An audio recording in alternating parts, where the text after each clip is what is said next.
Ei, você! Muito obrigado por estar aqui com a gente, participando desse episódio. É o episódio número 3, né, Geise? Ah, que legal, Estamos gente. sobrevivendo nesse universo de podcasts. E hoje a gente tem um convidado que tem mais de 20 anos de experiência na área de contabilidade. Isso, é o Flávio, e sejam bem-vindos. Eu vou falar um pouquinho aqui rapidamente sobre a história dele e a gente vai abrir para conversar, vai ter um papo leve. Você que é empreendedor, você que tem muitas dúvidas sobre essa área, fica nesse episódio, porque o Flávio ele consegue conversar, falar super bem, e você vai entender melhor do que muito leigo por aí, tá bom? Mas antes, a gente precisa falar dos nossos apoiadores. Ah, Não claro. podemos esquecer. Então, esse podcast, ele está sendo viabilizado porque nós temos patrocinadores que estão nos apoiando nesse início de projeto. Então, a gente quer falar e agradecer ao estúdio Bateras Beach por estar dando pra gente esse espaço pra gente poder fazer esse bate-papo. Ao Ayrton, que é o nosso produtor que trabalha aqui fazendo a nossa captação de áudio e vídeo, né? Temos a agência DA Digital, que trabalha com a parte de mídia, que faz toda a parte de publicidade do podcast.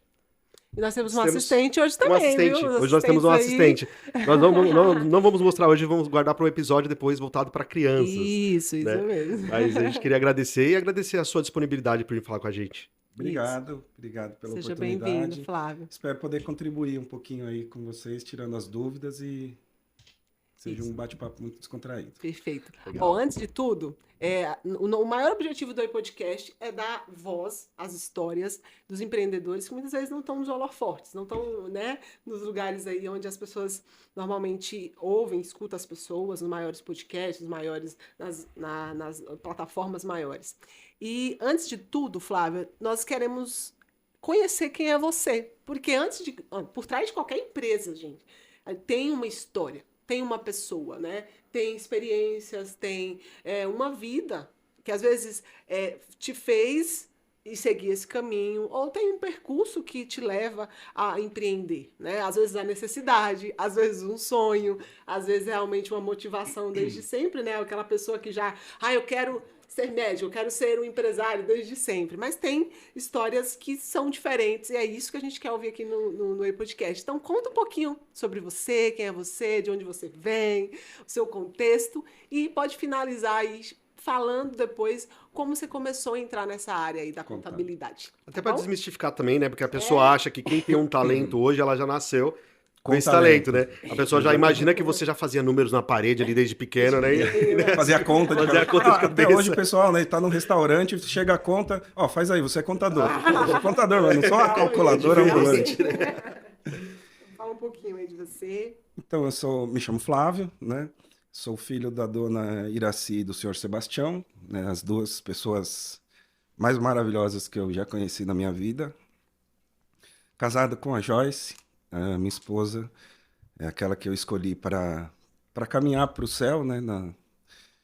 Tenho uma irmã também, mais nova que eu, sou o pai do Augusto. O Augusto de todos os milagres que já aconteceu na minha vida, o Augusto é o maior deles, né? Sim.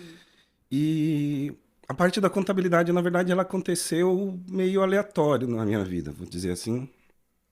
Gente, dá para cortar depois? Não tem problema. E tudo bem você tá emocionado. Que mostra acho que é importante, humano, né? que é isso que a gente quer trazer mesmo É de isso que a verdade. gente Não quer só trazer. números, finanças. Mas vamos assim, empreendedorismo. como foi o início dos seus trabalhos? Assim, qual foi a primeira experiência que você teve? E aí foi trilhando e chegando aí à contabilidade. Quantos anos o Flávio começou a trabalhar, por exemplo? Eu comecei a trabalhar muito jovem, né? Eu tinha 13 anos numa marcenaria e depois trabalhei como office boy, comecei a trabalhar, fazer bicos, né? Tenho um tio que tem uma imobiliária e ele tinha casas para alugar e ele precisava fazer manutenção, limpar quintal, essas coisas. Sim. E aí ele me pagava uma diária para fazer isso e depois comecei a trabalhar de office boy num escritório, numa fábrica, na verdade, né? Que fazia etiquetas, lacres, adesivos. Sim. E Isso lá, em Diadema? Em Diadema, na divisa ali de Diadema com São Paulo. Você imagina qual que é a fábrica. É em frente ao Carrefour. Exatamente. Mas eu posso falar o nome. Diadema, gente. Não vamos fazer todo merchan, mundo- Eu sei qual que é. Todo mundo aqui sabe mais ou menos o lugar. E era um lugar muito legal, assim, ó, talvez você tenha trabalhado lá, enfim, porque era um Minha pessoal esposa- muito minha jovem esposa que trabalhou trabalhou lá, né? E foi muito legal, enfim, um aprendizado muito grande.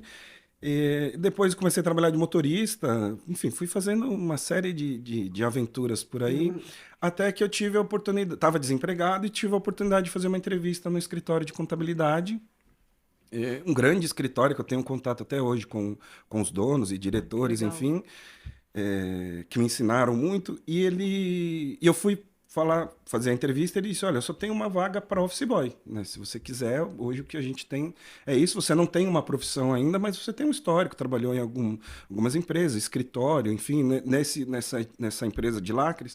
Eu comecei com office boy, mas depois comecei na expedição, emitir nota, essas Sim. coisas. E aí eu aceitei, falei, cara, eu preciso de uma oportunidade, eu já tinha quase 20 anos, eu falei, eu preciso de uma oportunidade para eu trilhar um caminho na minha vida. Eu ainda não sabia, né, o que era contabilidade, se era isso que eu queria ou não, mas eu vi ali pelo tamanho da empresa, pelo porte da empresa, que era uma oportunidade que eu tinha para, de repente, me desenvolver. E assim foi, eu comecei a trabalhar como office boy. Com 3 meses que eu estava trabalhando, eles me colocaram de uma forma interna para fazer os processos de abertura, encerramento. Antes eu só ia nos órgãos, né? Sim. E aí eu comecei a entender como funcionava, montar um contrato, algumas coisas. E aí eu fui, né, para a parte interna. Depois de mais uns 5 meses, mais ou menos, surgiu uma vaga na área tributária, que é onde eu me especializei. E aí eu fui para a parte de impostos, né? E aí, depois de um tempo também, não me recordo quanto tempo, eles me deram uma oportunidade para fazer faculdade. Ah, que Né? legal. Eles falaram, olha, se você for se matricular, enfim, a gente vai pagar 50% da faculdade. E aí eu apertei tudo que dava, né, para fazer, e fiz a faculdade com o apoio deles, e fiquei lá por 5 anos, né, me desenvolvi, cheguei a ser um analista fiscal, né, que é alguém que, para quem não conhece, já consegue dominar toda uma área tributária de uma empresa, apurar imposto, entregar declarações, essas coisas. Depois desses 5 anos, eu achei que já não tinha mais muito espaço ali para mim. Eu fui para uma outra consultoria, aí sim, maior que eles, que atendia esse varejo de luxo, né? De Louis Vuitton, Burberry, essas marcas de luxo. E para fazer projetos de consultoria, de recuperação de impostos, retificação de declaração e tudo mais. E lá eu fiquei por mais 5 anos. Foi um lugar também que eu cresci bastante, conheci muita gente importante, né, desse mundo, assim, tive contato com grandes empresários, me desenvolvi bastante, cheguei a ser gerente da área de consultoria, também do BPO, que é onde fazem a apuração dos impostos dia a dia. Sim. E aí chegou, né, era longe da minha casa, 2 horas de carro para ir, para voltar, enfim. E chegou um dia que começou a me afetar a minha saúde, o estresse, o cansaço, enfim. Eu falei, eu acho que né, eu sempre tive o sonho de empreender. Não sabia o que, né, desde de pequeno. Sim. Eu quero ter uma fábrica, quero fazer alguma coisa, mas não tive ideia. Esqueci de comentar, no meio desse monte de serviços, né? Antes de entrar na contabilidade, vendi cachorro-quente. E aí foi o meu primeiro negócio. Ele já foi treinado em todos os setores. Todos os setores. Naturalmente, né? O primeiro negócio foi vender cachorro-quente e foi muito bom, porque assim, no primeiro dia que eu abri, eu não vendi nada. Normal. 0. Fiquei lá o dia inteiro e não consegui vender um cachorro-quente. Mas, vendedor também no início é assim, nada. Não vende nada, é normal. Pois vai. Mas as coisas aconteceram, né, bem depois. A gente vendi quase 1 ano cachorro-quente na frente da escola onde eu estudava também. E aconteceram essas outras coisas. Mas eu sempre tive essa vontade de empreender, não sabia o quê. E aí, nessa oportunidade, com toda essa situação, problema de saúde, né, que aí eu também tive um sobrepeso, estresse, cansaço, enfim, eu conversei com eles estavam num momento um pouco delicado e estavam mandando algumas pessoas embora. Eu falei, olha, eu queria me colocar no meio aí, porque eu também, né, quero sair. E eles falaram, olha, não vamos conseguir te mandar embora, até pelo, né, salário, enfim, essas coisas, mas só se você entrar no programa de demissão que a gente está fazendo para te pagar uma rescisão parcelada. E eu falei, é isso, eu quero, porque aí eu vou ter esse tempo para eu me adaptar. Né? Eu vou ter uma renda, vamos falar assim, e vou me desenvolver. Eu já fazia 1, 2 clientes, pouquinhos clientes que eu fazia, né, em horários aleatórios, até porque eu não tinha tempo, não conseguia fazer. E aí eu aproveitei isso, falei, eu vou ter esse tempo, que eu vou ter uma renda, né, para mim não ficar totalmente sem receita, e vou me dedicar a um escritório, vou montar um escritório e vou né, seguir em frente. E foi aí que tudo começou. Isso foi em 2015, né, que eu comecei a abrir a Pio Soluções Contábeis. E hoje já estamos aí há 10 anos, 11 anos no mercado, né? Não, Quase 15. quase Quase 15, 15, aliás, é. 15 anos. Já E 15, são né? 10 anos que a gente está nesse endereço, né? Eu Sim. comecei na casa da minha mãe, depois fomos para um lugar e para esse atual. Então são 10 anos lá, na verdade 15 anos no total. E hoje a gente atende 210 clientes, mais ou menos. Nossa, Que legal. glória a Estamos Deus. em 6 colaboradores e é isso. Essa é uma rápida pincelada aí da... Ô, Flávio, você falou dois pontos que eu achei bem interessante e importante, porque hoje em dia existe muito essa mística de quem tem empresa, quem é empreendedor, não precisa fazer faculdade. Eu queria que você falasse o quão importante foi para você a faculdade, né? E a outra questão também que você citou foi a mesma questão que o André falou no episódio passado, né? Tem muita gente que simplesmente larga tudo e começa a empreender. E você falou que você fez um planejamento, você tinha, né, um caixa disponível para você conseguir iniciar seu negócio. Aí eu queria que você falasse um pouco sobre a importância da faculdade e um pouco sobre essa questão também de você se planejar antes de você começar qualquer tipo de empreendimento. Para mim foi muito importante, né? Porque eu conseguia fazer a faculdade até para eu Poder ter atuar, o conhecimento para atuar na área. E para a contabilidade você precisa ter, né, o CRC, então eu não conseguiria fazer sem isso. Mas foi muito importante para a gente ter um conhecimento muito melhor, né, do que é a contabilidade, sobre gestão de empresas.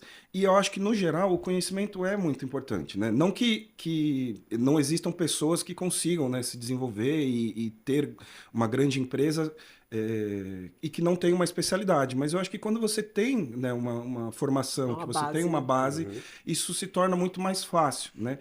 Do mesmo jeito da parte financeira. Porque eu consegui ter esse tempo, né? Muita gente não consegue. É a necessidade e eu preciso empreender, eu preciso fazer para manter a minha vida, minha saúde, minha família, enfim.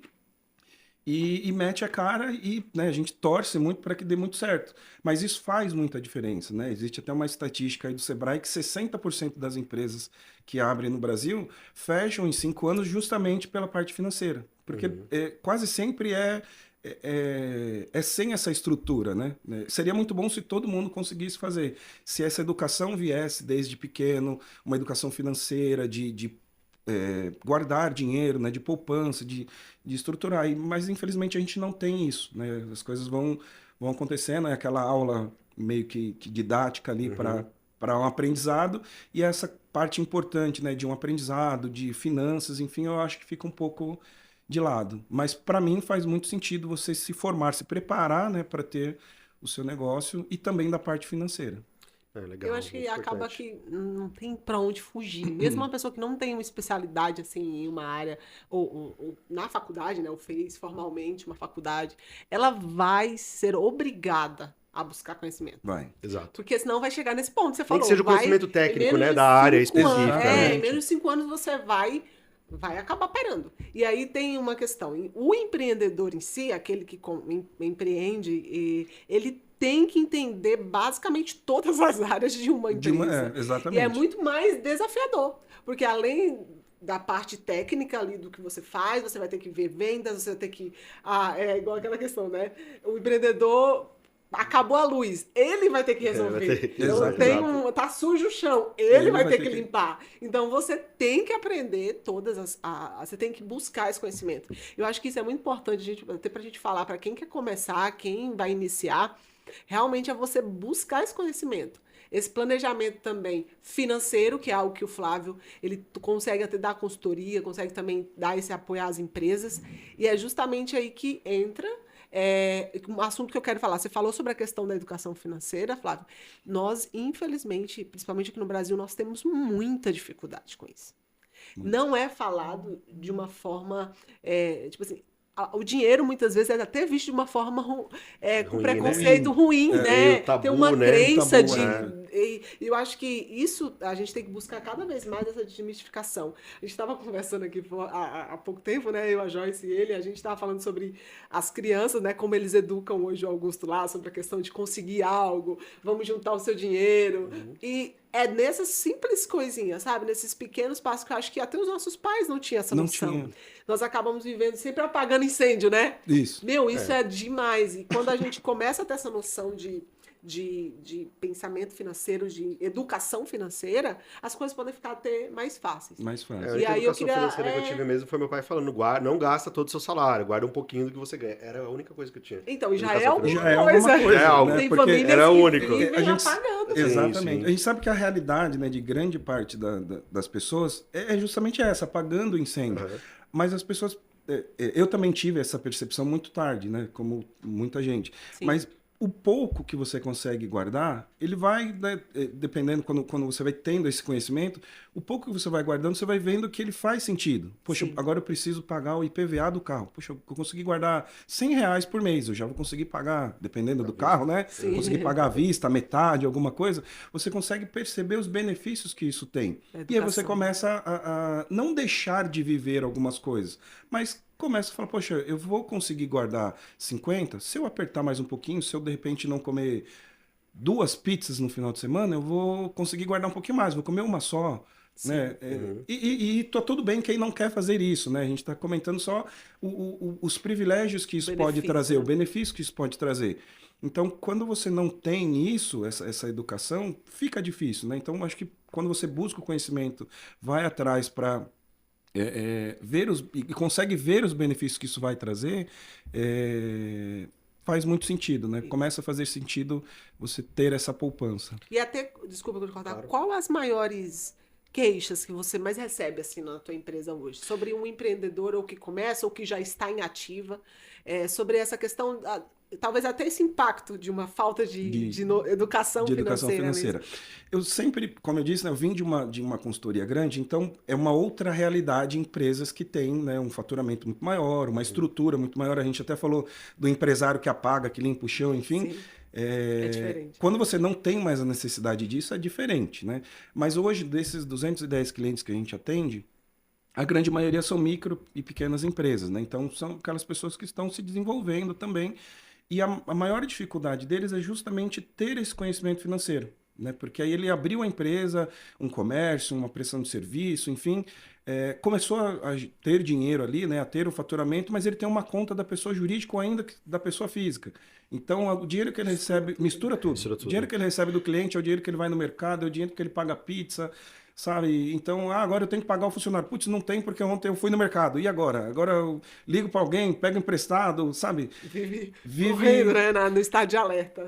Exatamente. E aí é onde vem a grande dificuldade desse planejamento, né? Quando você se propõe a empreender, a principal dificuldade, e a gente entende que é uma dificuldade, mas o principal ponto que precisa, a chave, né, que precisa virar é isso. Eu tenho um negócio que ele precisa se manter e deste negócio é que eu vou tirar a minha receita, meu salário, né? Então, o que eu preciso? Eu preciso de 2 mil, 5 mil, 10 mil reais? Eu preciso fazer esse valor aqui dentro, Sim. né, da empresa e transferir literalmente para minha conta, pessoa física, e usar da maneira que eu quero. Mas o negócio, ele precisa se manter, né? A gente sabe que nem sempre é simples assim.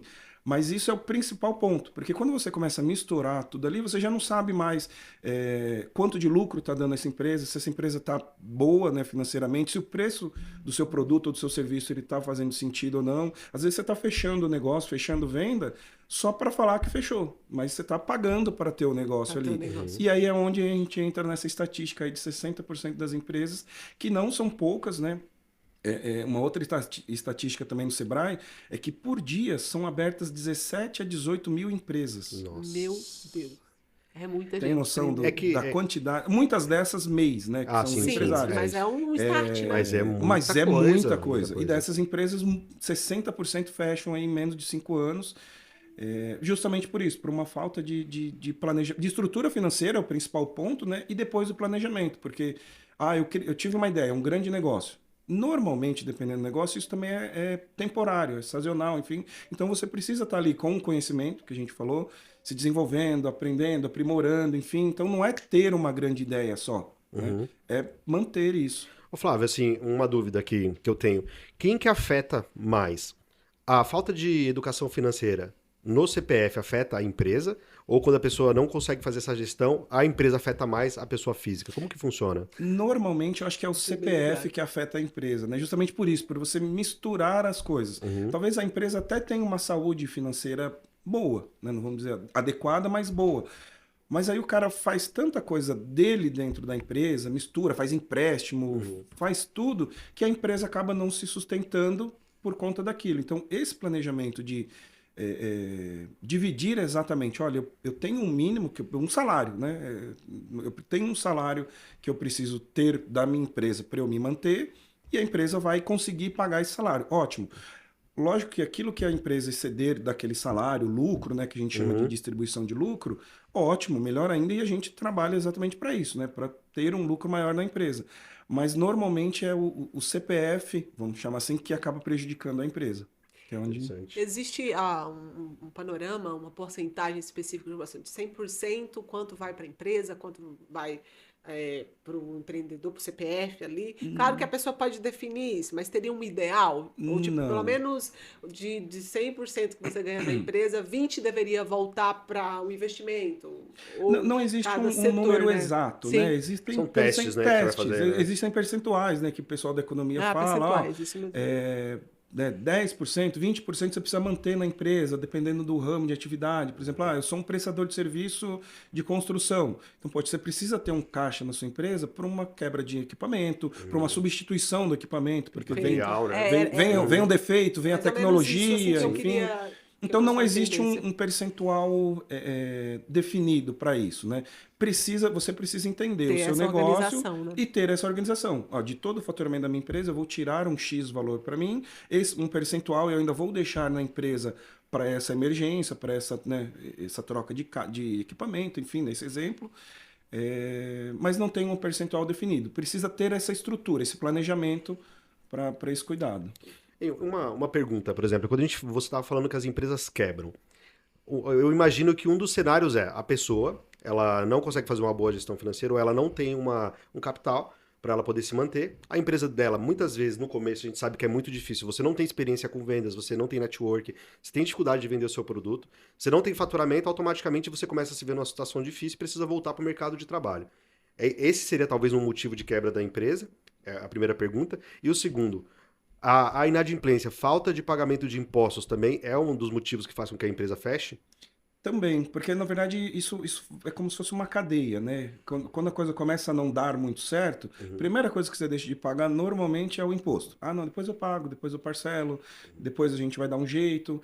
E aí a coisa, né, tende a ir piorando. E aí o ponto final é isso, porque aí você acaba não conseguindo, né, mais gerir aquilo, tem a sua sobrevivência, você acaba indo né, por parte autônoma ou volta para a parte CLT, só que ainda você tem todo aquela bagagem ruim, né, vamos dizer assim, de ou ter que pagar... dívida também. Dívida, na verdade, esse era o termo. De imposto, de dívida com fornecedor, a questão da inadimplência. Sem contar o emocional, né? O emocional, a questão de inadimplência de cliente, isso depende de área, mas assim, também faz parte da gestão, né? Se eu estou tendo algum tipo de inadimplência, o que eu vou fazer para contornar isso, né? O tipo de cliente que eu estou atendendo está certo?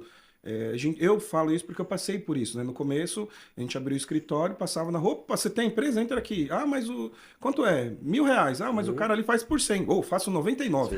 Você deixar comigo, sabe? Você ia ver, não estava dando certo. Início, né? Sim. E falo isso por experiência, porque foi uma chavinha que foi virando. Falei, poxa, esse cara aqui não tá dando certo. Ele me demanda muito tempo, ele está consumindo muito tempo meu e da equipe e não está compensando. Cara, olha, eu preciso reajustar. E aí tem cliente que aceita, tem cliente que não aceita, enfim. Mas você precisa ter essa ideia, porque o faturamento nem sempre está atrelado com o lucro. Né? Quando a gente diz faturamento, a venda. Então, muito, mas você gasta muito também. Né? Eu vendo, mas eu gasto muito. Então, preciso corrigir essa rota aqui. Então, preciso corrigir o meu custo, preciso corrigir o meu preço, né, de venda. Então, isso faz parte dessa estrutura. Para eu vender um produto, para eu vender um serviço, eu preciso entender isso, preciso montar essa precificação para que o meu preço, né, pague todas as despesas, inclusive a mim. Inclusive é o meu salário, né, o meu lucro. Perfeito. Até pegando um gancho do que você falou aí, primeiro também eu queria perguntar, como foi para você entrar nessa... Eu sei que você já teve algumas experiências ali no início com vender, com talvez estar em contato com a pessoa, né, o cliente, mas como foi para você esse início, onde você teve que vender o seu serviço sozinho, Onde você teve esse momento já de contato com o cliente. Quais foram as maiores dificuldades iniciais mesmo? E o que você percebe nesse tempo que você já tem, que faz com que os seus clientes permaneçam? Qual o teu atendimento, a forma como você informa, a forma como você olha para eles. Fala um pouquinho para a gente como foi esse caminho aí, porque normalmente os empreendedores que vão assistir a gente quer saber também esse passo a passo, porque ninguém nasce um vendedor, gente. Exatamente. Nós temos que aprender, exercitar. Você aprende no caminho, né? caminho. É uma jornada. Tem a questão que é assim, muita gente tem facilidade em se comunicar, em conversar, mas tem gente que fala muito na hora de vender, trava. Que na verdade tem gente que fala bem, mas não faz a proposta. Exatamente. É essa a questão, né? Fala tudo, mas na não hora tem coragem de falar, né? De E às vezes vender. os que falam muito também até dá de também. vez em quando de graça. Porque são coisas diferentes, né? Se comunicar bem é uma coisa, mas você ter coragem de Vender. oferecer para a pessoa o serviço é totalmente E diferente. assim, colocando um adendo, Flávio, porque essa área é uma área que é muito confusa na cabeça das pessoas. Eu falo por sim. experiência própria, gente. Eu sou leiga na questão, já empreendi por um tempo também, mas dessa forma aí. Que o empreendedor, infelizmente, 90%, talvez 80%, vamos abaixar mais um pouquinho, da população brasileira que empreende, porque a gente fala em tributo, fala em imposto, dá até um frio na espinha, cara.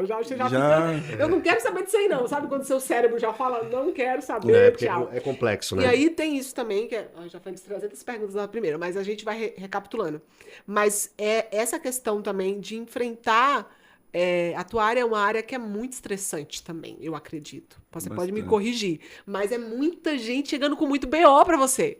Então, Flávio, eu preciso apagar esse incêndio. Flávio, esse imposto, aí eu vou perder meu CNPJ. Aí não tem a senha do Gov. Não tem Gov. Esse é o tormento.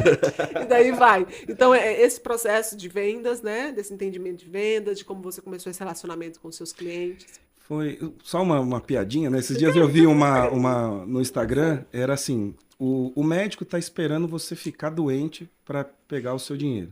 O advogado está esperando você fazer alguma coisa de errado, né, para pegar o seu dinheiro. O contador está desejando que você tenha muito dinheiro, que você dobre o faturamento da sua empresa, Sim. que você tenha muitos funcionários, né? Então a gente está desejando o bem, do né? bem, Do lado bem. menos Por mal, favor, faturem mais. Faturem mais, vamos lá, vamos Deixa eu ajudar crescer, vocês, né? Mas para mim foi muito desafiador, né? Porque eu com toda a minha carreira, eu sempre fui muito executor, né? Eu me especializei nessa parte de impostos, tinha um conhecimento muito bom, conseguia fazer os projetos, né, de forma correta, com sucesso, enfim. Mas para vender, eu sou tímido, né? Não sei se dá para perceber, mas sou muito tímido para vender. Vender, assim, né? Tive que fazer as vendas, mas para conversar inicialmente, Entender né? esse processo. Esse né? processo, para chegar, abordar alguém, enfim. Então, eu sempre fui muito tímido. E aí, no começo, para mim, eu falei, e agora? Socorro, né? Eu tive a grande ideia, vou abrir um escritório, planejei, tive o plano perfeito. E agora? Quando eu estava dentro do plano, e agora? O que eu vou fazer? Mas, assim, desde o início, inconscientemente, eu sempre tive... Inconscientemente, assim, né? Quando você... nada planejado, né? Eu sempre tive essa percepção de ver o negócio, né? A contabilidade, muito além só dos números. De entregar o serviço de contabilidade, de cobrar, de fazer aquilo. E sim de entender os clientes, né? O que está acontecendo com você, né? A sua dor é a mesma que eu passei lá atrás e aprendi? Sim. Será que eu posso te ajudar? Você está vendendo alguma coisa, mas o seu preço não está legal, né? Vamos reajustar, enfim. Então, eu entendo que o começo, né, me deu muita ajuda nisso, porque alguns clientes, os primeiros clientes que eu tive eram pessoas do ramo de informática que prestavam serviço para empresas. E aí esses caras se conversam, né? Então, senta aqui, eu vou te mandar, eu vou fazer isso, eu vou fazer aquilo. Nossa, mas esse código aqui que você está emitindo, você paga mais imposto, vamos mudar para esse? A empresa aceita e tal. E aí eles começaram a se conversar, né? E aí, do nada, começou. Flávio, olha, tem esse cara aqui que quebra empresa. Flávio, tem esse cara que tem uma contabilidade, mas ele não está gostando Boca a boca, né? e quer mudar. E aí começaram a vir esses clientes desse nicho específico, né? E aí começaram a vir conhecidos dessas pessoas, porque esses caras trabalhavam com o sistema ERP e eles prestavam Entendi, outros serviços clientes, para né? grandes empresas. Dentro dessas empresas tinha um cara do marketing, um cara da administração, tinha o cara que a esposa tinha um comércio, e a coisa foi indo. Então, o começo, Minha questão de vendas foi ruim, né? Minha estratégia de vendas, aliás, porque eu não tinha esse conhecimento, mas para mim o que fez diferencial Feeling, né? foi esse atendimento, que a gente tenta trazer até hoje, de realmente olhar o cliente, como que ele está, qual que é a situação dele, né? Flávio, quanto você me cobra para abrir uma empresa? Né? Ou fechar, normalmente os problemas maiores, né, são no encerramento. Não tem uma tabela, pelo menos assim, aliás, eu tenho um preço definido, Sim. mas, eu sei que a Geise teve um momento difícil, que ela Sim. quebrou, que ela tá devendo um monte de coisa, que ela tem uma vida ali por detrás Por daquilo, trás daquilo, enfim. né? Por que eu vou cobrar, né? Aliás, se eu posso cobrar um pouco menos para auxiliá-la nesse momento, por que eu vou, né, usar ferro e fogo isso? Sim. Mesma coisa quando tá abrindo. Poxa, o cara tá ali, tá batalhando, ele, né, vendia um lanche, por exemplo, usando o exemplo do cachorro quente, que eu tive isso também. Ele tava ali na casa dele, de repente agora ele quer ir por um lugar, a coisa estava dando um pouco certo aqui, e cresceu. Por que eu vou, né, apertar tudo agora? Falar, cara, olha, vai ser Sugar assim, ferro tudo, e né, fogo aqui, eu vou te cobrar a mesma coisa que eu cobraria se você já tivesse um faturamento absurdo. Não, vamos entender, vamos cobrar um pouco menos nessa alteração. Agora você vai emitir menos nota, então vamos cobrar um honorário menor. Deixa você usar 2, 3 meses aí, vamos ver quanto de faturamento você vai ter para a gente reajustar. Sim. Então essa foi a estratégia que estratégia inconsciente, né, que eu usei lá atrás e que a gente tenta trazer até hoje. É algo que a gente também está mudando lá dentro do escritório para ir para a parte digital, né, para as redes sociais, porque era algo que a gente não fazia antes. Então a gente chegou nesse número aí de 210 clientes, muito por indicação, né? Agora estão surgindo esses clientes que estão vindo das redes sociais, enfim, por conta de um trabalho que a gente começou a fazer ainda, né, pequeno, mas precisa já iniciando, né? Mas foi muito disso, dessa parte do atendimento mesmo, né? De um indicando o outro, enfim, por conta desse atendimento, eu chamo de humanizado, né? Sim. Por esse fato de tentar entender. Mas é legal, assim, eu acho bem interessante, né? Porque toda vez que, eu já conversei com várias pessoas e as pessoas falam que toda vez que ela estava muito focada em grana, muito focada em dinheiro, a gente sabe que a razão social, ela tem a razão de ser, né? Financeira. Que é financeira. Mas toda vez que a pessoa estava focada só na grana, ela se frustrou, ela ficou chateada, a empresa não andou, sabe? Teve problema de relacionamento com o cliente. E toda vez que o cara empreende e ele faz com um propósito mais humano, é impressionante como, consequentemente, ele ganha dinheiro. E ele não está em busca da grana. A grana vem. Ela é uma procura, é uma consequência. E chama, né? A minha esposa sempre fala pra mim, nossa, Cleito, do nada você fechou um novo cliente falando, do nada não. Tem todo uma... Existe um plantio que está sendo feito. Todo um relacionamento que você faz e exatamente como você disse. Quando você mantém bom relacionamento com seus clientes e com seus parceiros, você vai ser indicado, sempre. Você sempre vai ter indicação e é impressionante. E o cliente mais certo que você vai fechar é aquele que foi indicado. A chance de fechar, geralmente, 80, 90%. 90%. Né? Os 10% você vai ter que fazer ali muito mais ali, conversar com a pessoa e é uma etc. Confiança, né? É uma prova social de que você faz um trabalho bom. Exatamente. E até, voltando até uma pergunta para você, Cleito. Hoje o pessoal tem uma certa ilusão também com o digital, quanto a essa questão da vendas. Exatamente. Porque existe uma questão de você trazer um lead qualificado, muitas vezes, mas assim, o qualificado, quando a gente fala, é uma pessoa que tem um interesse. Sim. Mas você chegando ali no seu WhatsApp, isso é uma das maiores dificuldades que eu tenho nessa questão, quando trabalho com digital, eu acredito que você também, é da empresa acolher essa pessoa, escutar essa dor que você está falando aí, ter esse olhar. E muitas vezes nós mandamos muitos leads, chega bastante, só que essa pessoa não converte. Aí ela chega e fala, o problema é a agência. É a mídia. A gente ouve muito isso, né? Isso. Porque falta uma junção, né? Não adianta você trazer uma pessoa, é igual vir uma pessoa indicar. Uma pessoa chega lá pra você e chegou e falou, olha, a Joyce me indicou o Flávio. Aqui, ó, ela falou que você faz um trabalho muito bom, mas você atende mal, você não escuta. Exato. Ali você já quebrou também. A gente então, tem muito, falta essa compreensão do empreendedor. Exato. Você precisa conhecer gente. Você precisa ouvir as pessoas. Sim. Na maioria das vezes, a gente... quando a gente escuta, a gente já tem um panorama do problema dela. E aí a gente consegue direcionar. Eu acredito que acontece muito com você. E é muito importante isso que você levantou, porque assim, a gente como agência de publicidade, a gente faz o quê? A gente faz entrega de comunicação para o consumidor E, então, a gente vai ter um ponto. A gente faz a entrega da comunicação para o consumidor, a gente não vende para o cliente. Né? O cliente ele é impactado por um anúncio, ele decide se ele quer interagir com aquele anúncio ou não. Exato. Ele decide se ele vai clicar ou não. A gente sabe que as redes sociais elas foram feitas para você ficar preso lá dentro. Sim. Então ela não quer que você saia daquele ambiente. Então o que, é que você faz? Você vai fazer a pessoa trafegar da rede social para o site. Então a gente está falando de uma jornada. Sim. Né? Essa pessoa vai entrar no site, ela vai ter que ler as informações que tem no seu site. Depois que ela leu a informação, ela vai entrar em contato com você. Ela tem que clicar. Quando ela clicar para falar com você no WhatsApp, se ela quiser, ela vai abrir a conversa de fato com você. Que é mais uma questão. Uma etapa aí. Mais uma etapa. São vários. E aí, no final das contas, se ela começar a falar com você, não é certeza que você vai vender. Não é certeza. Exato. Né? Na minha área, a gente é muito cobrado. O cliente fala, eu investi e não tive retorno. Eu falo, calma aí, né? Vamos eu não posso, analisar os dados eu não posso aí. fazer esse trabalho por você, né? E é engraçado essa questão do relacionamento, que já aconteceu comigo de eu ir até uma empresa fazer prospecção, essa pessoa me atender e ela falar pra mim que não queria fechar, porque ela ainda estava com uma outra agência. Eu falo, tá bom, mas estou à disposição. Depois, passar alguns meses e falar assim, ó, deixa eu te perguntar, você conhece o Flávio? Conheço, o Flávio é meu amigo, ele falou muito bem de você. Deixa eu te perguntar, vamos fazer uma reunião? Ou seja, ele não fechou comigo na conversa fria, mas quando ele descobriu que a gente tinha amigos em comum, indicação, ou seja, ele falou com uma pessoa, a pessoa me recomendou e ele voltou. Ou seja, essa pessoa, ela não foi, por exemplo, a venda não foi fechada na prospecção, ela foi fechada na indicação. Na indicação. Entendeu? Então é muito importante esse relacionamento. Eu acho que os dois, assim, hoje, falando do meu ramo, né, de contabilidade, hoje a gente fala muito disso, de estar nas redes sociais, enfim, e eu acho que é importante, a gente tem que estar, né? Quem não está lá não está sendo lembrado. Sim. Mas essa parte da indicação ainda é muito forte. Sim, né? E é eu não vou dizer que o mais correto, né? Sendo redundante, mas é aquele mais certeiro, porque quando o cara vem pela indicação, é isso. Ele já tá ali, tô aqui, se você me cumprimentar, eu vou fechar.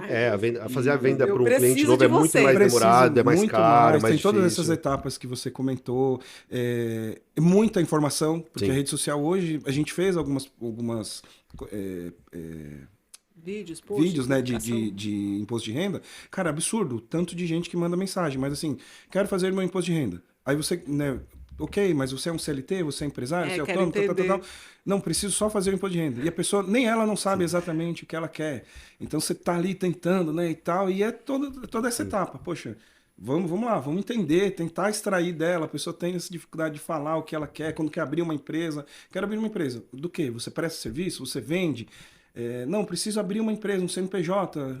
Mas não sabe o não ramo. Sabe o ramo. Enfim, tem difícil. aquele sonho do empreendedorismo. Enfim. A gente vai abrir e no meio a gente decide o que vai E fazer. até para isso você precisa ter esse pelo menos eu penso isso, né? Você precisa ter esse cuidado, porque, poxa, o cara tá ali, mas de repente ele só tá precisando de uma ajuda, né? Ele tá tentando entender ali. Tem hora Até você responder isso, né? Até você responder, e aí demanda tempo. Sim. Ninguém mais quer ter esse tempo, né? Tá todo mundo no... Cara, eu tô na rede social, preciso vender, quero vender, cadê? Foi o que você falou. Já te paguei, né? Fiz o serviço, cadê? Ninguém tá comprando, ninguém tá entrando. E esse pensamento que você tá falando é real. Eu lembro que na pandemia, a gente teve um boom de empresas que não tinham site, né? Pô, a gente tá falando de 2020, as empresas não tinham site, não tinha rede social, não tinha nada, né? Só que a gente tá nesse universo digital desde 2010, 2008, 2009, que a gente começou a ter essa expansão, né, de redes. Sim. E as empresas começaram a entender a importância, e elas só despertaram a importância do digital na pandemia, porque não tinha o que fazer. Tava todo mundo de porta fechada. Onde que você ia ter que vender? Na internet. Na internet. O que acontecia? A gente recebia um volume de orçamentos, de solicitação de orçamento muito, muito alto por dia. E a gente tinha que responder as mesmas perguntas para todo mundo. Para todo mundo. E aí que é a grande vantagem da rede social e do conteúdo, por exemplo, feito em vídeo. Porque você informa. Então, por exemplo, o que a gente fazia? Toda vez que alguém fazia uma pergunta, uma segunda pessoa fazia a pergunta, uma terceira, fala, bom, 3 pessoas têm a mesma dúvida. Eu ia lá e fazia um vídeo. gerar isso um conteúdo. Isso, gerava um conteúdo. O que eu fiz? Eu anotei todas as perguntas que eles tiveram, criei uma espécie de FAQ. Já anota, tá bom? Empreendedor. Criei uma espécie de FAQ e já criei, porque assim, as respostas eu não queria colocar ela escrita. Eu peguei, a gente criou um canal do YouTube na época e já deixamos as perguntas prontas.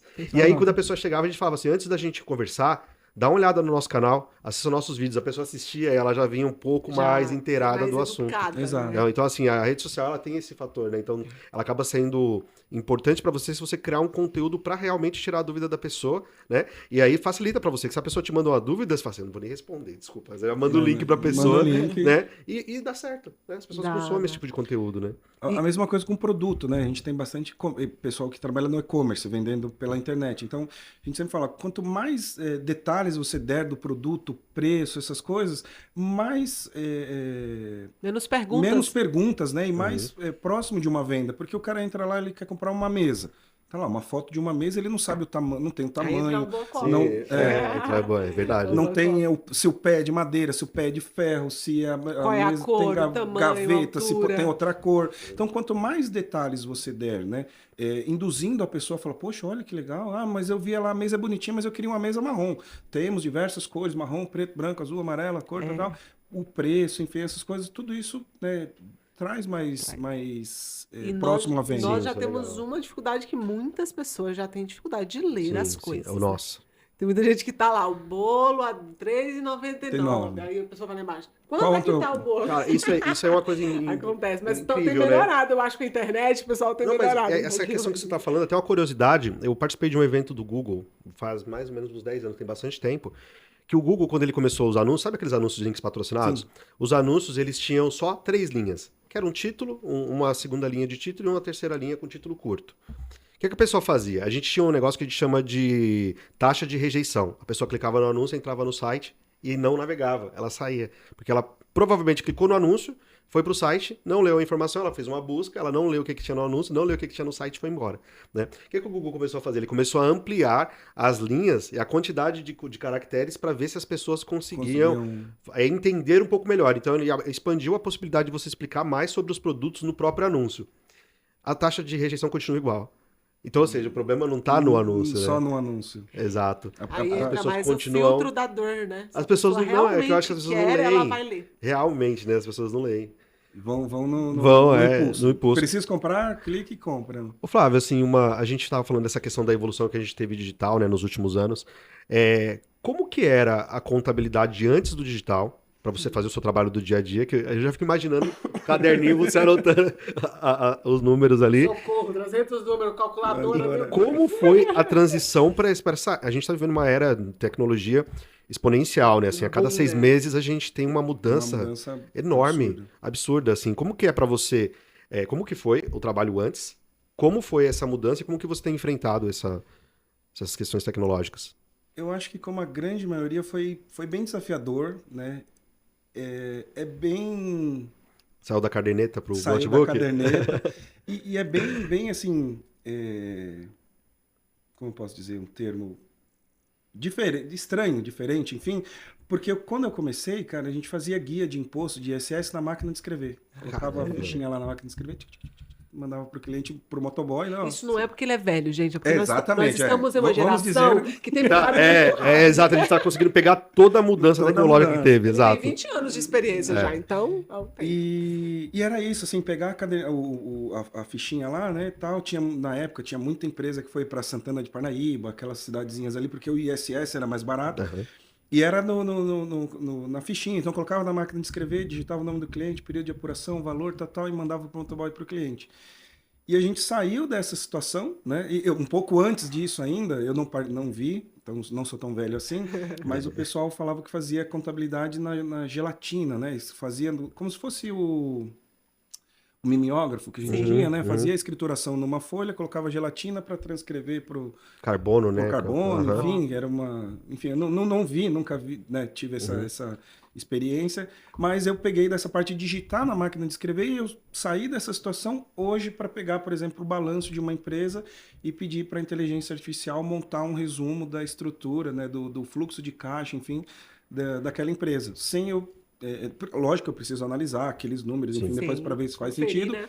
Mas colocar aquele arquivo, né, dentro da inteligência e falar, olha, faz um resumo assim, com gráficos assim assado, identificando os melhores clientes, melhores produtos de venda, enfim, e tirar um relatório para fazer uma reunião para o cliente. Então foi bem desafiador, né?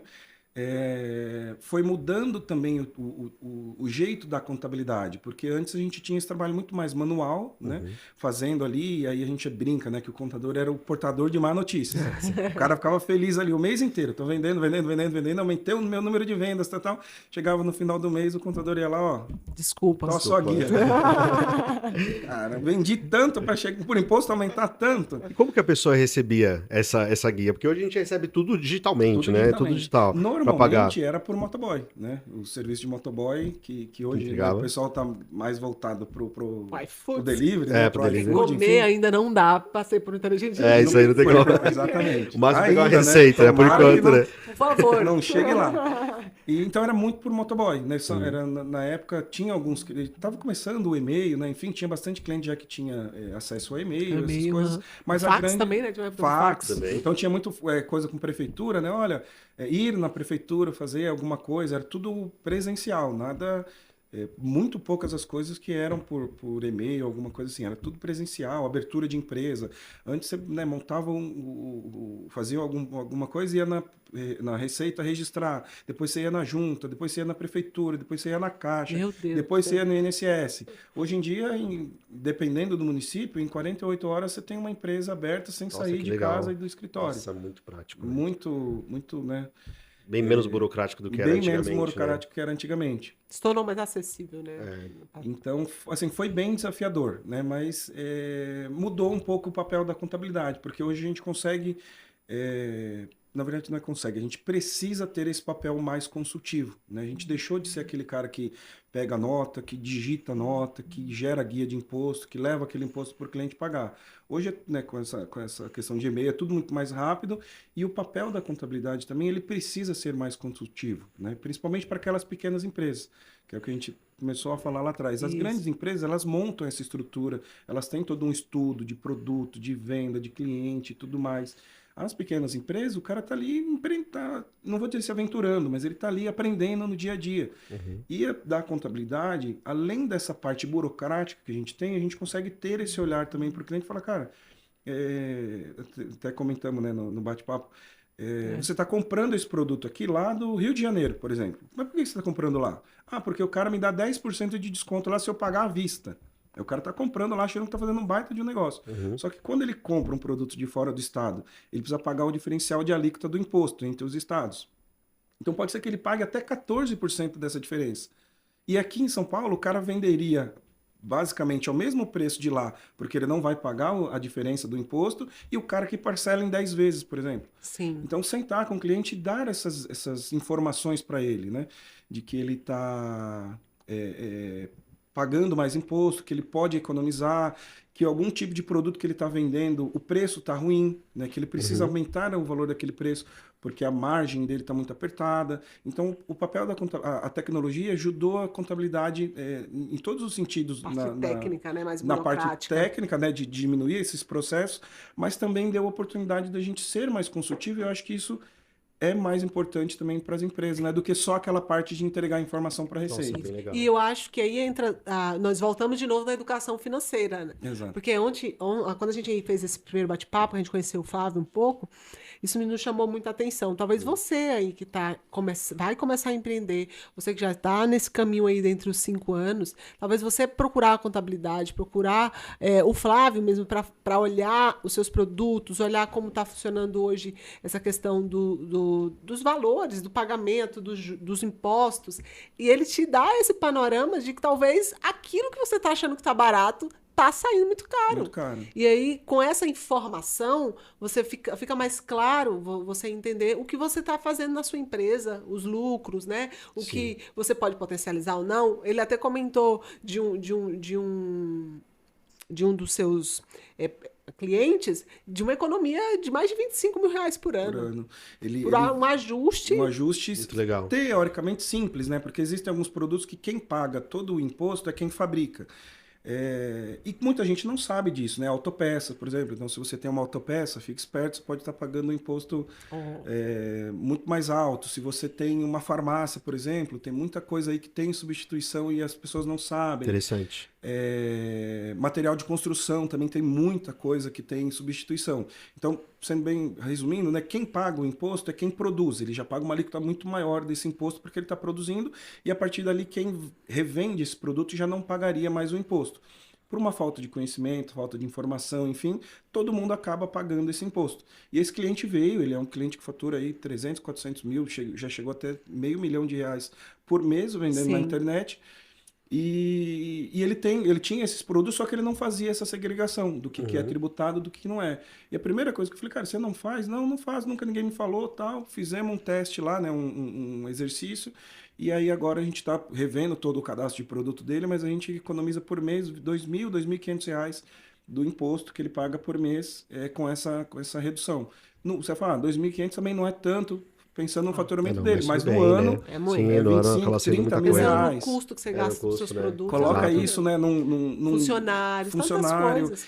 Faz todo sentido, porque de repente o preço, algum produto dele, ele não está vendendo tanto, porque o preço dele está margem, muito né? mais alto do que o concorrente. Quando a gente passa essa informação para ele, ele consegue reduzir. Reduzir o Ele custo. não está pagando imposto, ele de repente dá um desconto. Né? Sim. Abaixa o preço dele de venda, ele passa a vender mais aquele Até produto. numa estratégia de compra em mais, De né? compra em mais. Um valor acima. E você mantém a consegue margem, bater. né? Porque o que ele está tirando ali não está na margem dele, não está no lucro que a empresa está tendo, ele está tirando do Gente, imposto. contabilidade também é estratégia, tá vendo? Estratégia, Para de exato. ficar aí, com aquele frio na espinha de só pagar a De coisa. só pagar. A gente até brincou, né? Estratégico. Eu também tinha essa dúvida antes de entender um pouco mais. Mas por que no McDonald's o combo é quase o preço de um lanche simples? Porque o refrigerante é um dos que tem essa substituição tributária. Então, se você pegar a notinha lá no combo, você vai ver que o refrigerante, que normalmente é, um exemplo, né, R$5, no combo ele é cobrado a 20. Porque aí os caras jogam quase que todo o imposto lá no refrigerante, Sim. cobram o lanche que era 15, sai a R$2, Sai por bem mais exemplo, barato. bem mais Mais barato. barato. E o que ela ganha ali de imposto é toda a diferença do preço. Então, essas jogadas, né? Então, você que tem uma hamburgueria, por exemplo, né? Tá vendendo aí, cara, você pode estar pagando imposto a mais. Né? Precisa fazer uma Você estratégia, entra em contato com o planejamento, Flávio. para reduzir aí o imposto.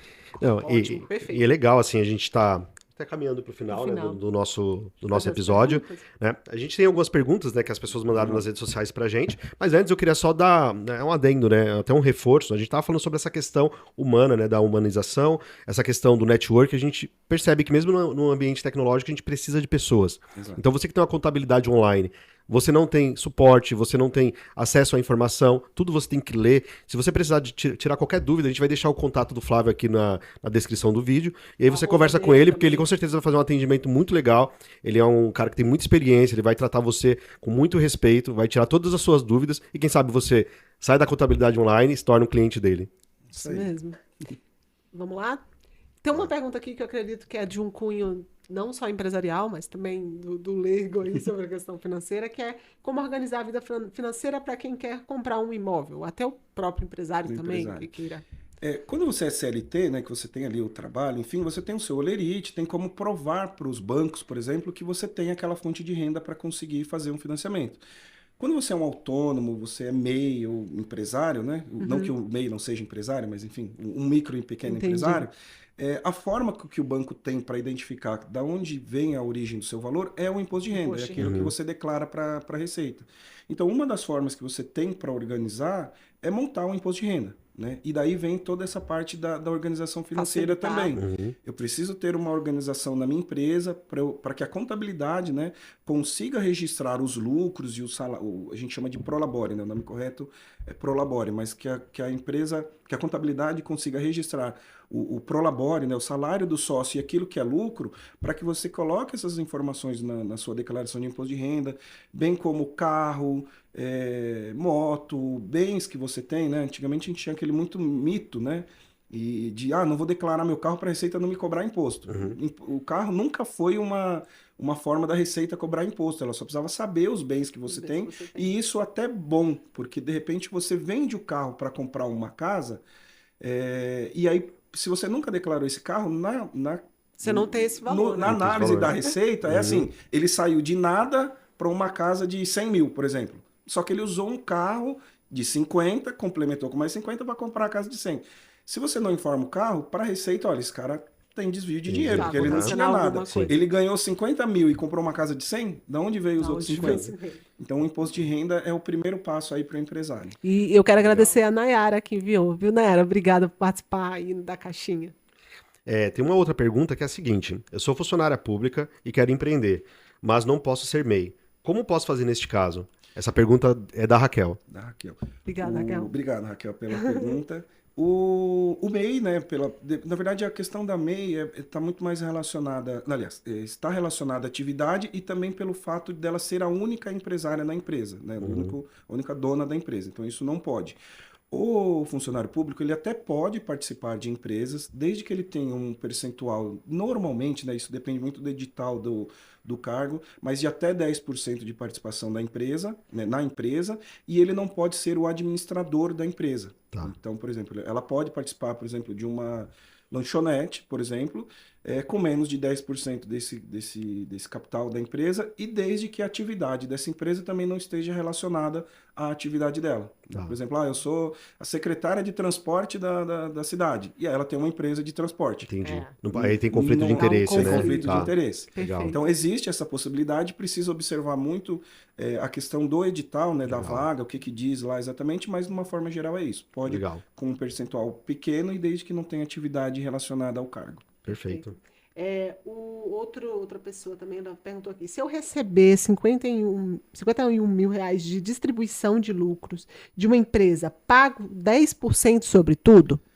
Atualmente, sim, né? Houve uma mudança na legislação, né? Que os valores distribuídos a título de lucro, né? Que foi o que a gente falou. Quando você define aquele salário seu do sócio, 5 mil, 10 mil reais, aquilo é o seu prolabore, aquilo é um salário que você vai tirar todo mês. Todo o restante de lucro que você apurar da empresa é uma distribuição de lucro, né? Para o sócio, basicamente, é um valor que ele está usando. Mas os termos corretos são esses, prolabore e distribuição de lucro. Quando essa distribuição de lucro, a partir de janeiro de 2026, ela é maior que 50 mil por mês, passou a se incidir os 10% de imposto sobre isso.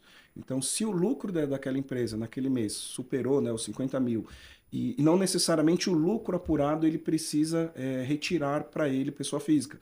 A empresa pode ter lucros acumulados, então ele precisa fazer uma gestão disso, né, dessa distribuição de lucros, para que ele não pague esses 10%. Então, Sim. Isso também faz parte de um planejamento, né, de não sei se ele tem sócio ou não, mas, por exemplo, ter a esposa como sócia, um filho, Sim. alguma coisa, para pensar uma forma de tirar esse lucro para que cada um dos sócios, né, tire menos que os 50 mil reais para não incidir. Até dezembro do ano passado não existia, então, independente do valor, era um rendimento isento. A partir agora de janeiro de 26, se por CPF, né, de cada sócio ultrapassar os 50 mil, vai incidir os 10%. Ok. Esse é do Reginaldo. Reginaldo, obrigada. E eu acho que a gente não poderia terminar antes de fazer uma perguntinha para você. Flávio, e essa nova mudança aí? Você não precisa explicar pra gente bonitinho, porque eu acho que nem você sabe ainda, porque é meio confuso. Mas essa reforma aí, assim, eu acho que talvez o que a gente pode esperar, em quanto tempo isso pode, quantos anos isso pode começar a ficar mais claro, e como a contabilidade também pode ajudar as pessoas nesse meio agora. Apesar do nosso ministro, né, dizer que a contabilidade não tem mais nenhum papel específico em tudo isso que está acontecendo. Só matando áreas todos os dias, né? Todo dia. Apesar desse comentário, né, eu acho que a contabilidade tem um papel fundamental, assim, né, para não achar um termo maior. Porque aí, o que já era o padrão, né, do Brasil já era muito confuso para os empresários. Uhum. Toda essa mudança está sendo confusa até para nós. Né? Como que isso vai acontecer? O que vai mudar? Então, assim, a contabilidade tem um papel fundamental, vai continuar tendo, porque a gente, na verdade, já começou essa reforma no ano passado, né, com algumas mudanças não de recolhimento de imposto, mas de declarações e tudo mais. Efetivamente, o recolhimento dos impostos tende a começar em janeiro do ano que vem, janeiro de 2027. Não sei como isso vai ser, porque não conseguiram organizar a emissão de nota. Não está muito claro ainda. Não está muito claro. Que é o básico, né? Que é o básico. Cada prefeitura tem lá o seu sistema que emite nota. A Receita falou, olha, vamos criar um sistema único para todo mundo. Todo mundo fala igual esse sistema, tá bom? Tá bom. Dia 1º de janeiro, todo mundo vai ter que emitir nota aqui. Ninguém emitiu nota. Não suporta, né? Não suporta. Então, assim, se a gente não conseguiu organizar, né, uma questão de emissão de nota, imagina a parte de recolhimento de imposto, onde vai ter que fracionar aquelas empresas que hoje são simples, né, que pagam o imposto naquela DAS, né, que é o Sim. único recolhimento, vai pagar uma parte lá e pode optar por pagar uma parte por fora. As grandes empresas que não são do simples já vão começar também, né, continuam pagando lá PIS e COFINS, que são os impostos que um dos impostos que vão ser substituídos, mas vão pagar uma parte na guia de PIS/COFINS, uma parte no IBS, CBS e o ICMS com ISS, enfim. Então isso está muito confuso, né, ainda. Muita gente falando muita coisa na internet, assim, não vou dizer que é mentira, mas que não vai acontecer agora, que tem toda suas peculiaridades por fora. Então tomem cuidado com cursos, com tudo que está sendo dito. Tem muito cliente que me manda vídeo, olha o que esse cara falou, que em janeiro eu já não vou receber mais o valor do imposto, a Receita vai descontar. Não vai ser em janeiro, Calma, né? gente. Calma. E isso vai acontecer, isso está na lei. É até 2032, né, que vai acontecer, 2032. Começa a partir do ano que vem, né, a parte de recolhimento, e vai até 2032, quando migra 100%. Mas a gente não tem ideia de como isso vai acontecer, porque existe uma parte de crédito, né, de quem está para apuração desse imposto. Então, como que eles vão debitar já agora, no início da reforma, o débito, se eu tenho os créditos aqui que de alguma forma eu preciso compensar? Então, Sim. tudo isso ainda é muito obscuro. Mas é algo que precisam, todo mundo precisa tomar cuidado, precisa entender, procurar uma assessoria contábil. Não precisa ser necessariamente, se for a gente, melhor ainda. Né? Mas procurar esse conhecimento, porque é algo que está muito confuso, né? E que vai fazer muita diferença. Às vezes eu vejo alguém comentando assim, mas os meus clientes são simples e não vai interferir para eles, né? Eles vão continuar sendo simples, porque de fato o simples não vai atingir. Mas depende, né? O que seu cliente faz? Ele vende, por exemplo, peça para Volks, ele vende lá alguma coisa para Volkswagen. Cara, ele está totalmente impactado com isso. Porque a Volks, ela vai pagar o imposto com essa transição. Ela vai tomar o crédito de quem ela contrata serviço. Então, se ela tem lá, por exemplo, o Clayton, que é do simples e que não vai transferir crédito para ela, e ela tem a Geise que faz o mesmo serviço, só que a Geise vai transferir o crédito para ela. Ele vai comprar de quem? Vai ser comprar da impactada, Geise. né? Então, assim, por mais que você ache que você não pode ser impactado, faça um estudo, faça uma análise. De repente, existe alguma coisa que ainda você vai ter um impacto, né? Então, é algo bem, bem nebuloso ainda para todo mundo, que a gente está estudando, tentando se desenvolver, enfim, acompanhando todas as mudanças que estão tendo. Mas é algo que veio para simplificar, a ideia era simplificar, né, que é o regime que todo o resto do mundo usa, né, que é o IVA. Mas eu acho que a forma como está sendo conduzida é que está meio obscura ainda, assim, meio sem detalhes, enfim. E então precisa ter bastante cuidado e um acompanhamento aí de perto. É bom ter um apoio, né, de um especialista e escolha bem também seu especialista que te oriente, que passe informações. Eu acho que, para finalizar, eu queria que você desse um conselho para os empreendedores mesmo, que vão começar ou que já estão. Eu sei que você já deu muitas dicas aqui, mas com a tua visão, com a tua experiência, dicas mesmo, assim, que às vezes eles não têm noção. E aí a gente finaliza. Antes de tudo, já queria te agradecer. Muito obrigado, Flávio. Pela disponibilidade, por ter vindo. Esse é o nosso Flávio Augusto. Esse é o nosso. Nosso Flávio Augusto da contabilidade, tá entendendo? E aí foi muito, muito especial mesmo. Acredito que vai ajudar muitas pessoas a ter mais clareza de alguns pontos, quebrar algumas crenças, alguns mitos, né? E foi muito bom, né, Cleiton? Muito bom. Agradecer, muito obrigado pela presença. Eu que agradeço. Se puder deixar esse toque pro pessoal. Eu acho que não ter medo, né? Empreender é algo desafiador, todos os dias ali aquele medo, pessoas dependendo de você, né? Enfim, mas não ter medo, ter essa questão do planejamento, ser dedicado, né? Então, tenha um planejamento financeiro, procure conhecimento, procure cursos, procure conversar com pessoas que já empreenderam e que já erraram também no empreendedorismo, né? Porque nem tudo é mil maravilhas, perfeito, né? Existem as dificuldades. Aprender com essas dificuldades, né? Ter esse planejamento financeiro é muito importante, né? Eu sei que de todas as dificuldades, gente, você vai estar me ouvindo e vai falar assim, mas é porque você não sabe a minha realidade. Sei, né? Já ouvi muita coisa. Já ouvi, já passei, né? Mas com o conhecimento que eu tenho hoje, talvez teria sido um pouco mais fácil. Teria passado por todas essas dificuldades da mesma maneira, mas eu acho que teria sido um pouco mais fácil. Então, tenham esse planejamento financeiro, procurem ajuda, procurem um contador de vocês, peçam ajuda, meu preço de venda, meu preço de serviço, meus impostos, o que eu consigo fazer para diminuir, né? Existe alguma forma, não que seja uma mágica, né, que só a gente consiga fazer, mas o que eu consigo fazer para o meu negócio melhorar? E é isso, né? Busquem um conhecimento e sejam aí, Propagadores, insistentes, né? né? Insistentes. As dificuldades, elas vão acontecer, mas faz parte do empreendedorismo Ter isso. constância, né? A constância. E aí você aí pega esse vídeo aqui, não sei se você vai estar no Spotify, se você vai estar no YouTube, em qualquer plataforma, envia para aquele amigo empreendedor, aquela pessoa que quer empreender, ou até mesmo aquela pessoa que já está há um bom tempo empreendendo e que você acha que ele ainda está um pouco confuso nisso. Vai ser muito importante você propagar esse conhecimento. Agradeço mais uma vez a sua participação, né, Cleiton? Exato. E tchau, tchau. Tchau, tchau.